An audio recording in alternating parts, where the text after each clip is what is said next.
હજીરા પોલીસની નાક નીચે ચાલતા દારૂના કાળા કારોબાર પર ગાંધીનગર વિજિલન્સ ત્રાટકી L&T ગેટ 2 ની આગળ સ્મશાન ભૂમિ પાસેથી કન્ટેનરમાંથી ભારતીય બનાવટનો વિદેશી દારૂનો જથ્થો ઝડપી પાડી કુલ ₹41.79 લાખનો મુદ્દામાલ સાથે બેની ધરપકડ કરી હતી। ગાંધીનગર વિજિલન્સ વિભાગને મળેલી બાતમીના આધારે હજીરા ખાતે આવેલ L&Tના ગેટ નંબર 2 ની આગળ સ્મશાન ભૂમિ પાસેથી કન્ટેનરમાંથી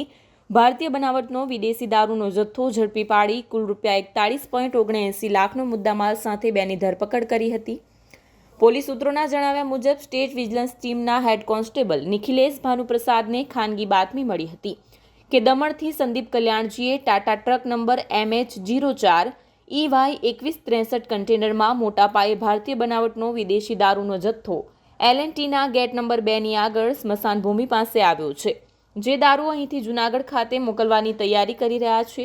ત્યારે વિજિલન્સ વિભાગના PSI VC જાડેજાએ ટીમ સાથે પહોંચી બતાવેલી જગ્યાથી ટાટા ટ્રકના કન્ટેનરમાંથી ભારતીય બનાવટનો વિદેશી દારૂનો જથ્થો ઝડપી પાડી કુલ ₹41.79 લાખનો મુદ્દામાલ સાથે બેની ધરપકડ કરી હતી અને અન્ય 4ને વોન્ટેડ જાહેર કર્યા છે। હર્ષદ મહાયવંશીનો રિપોર્ટ, આઝાદ ન્યૂઝ।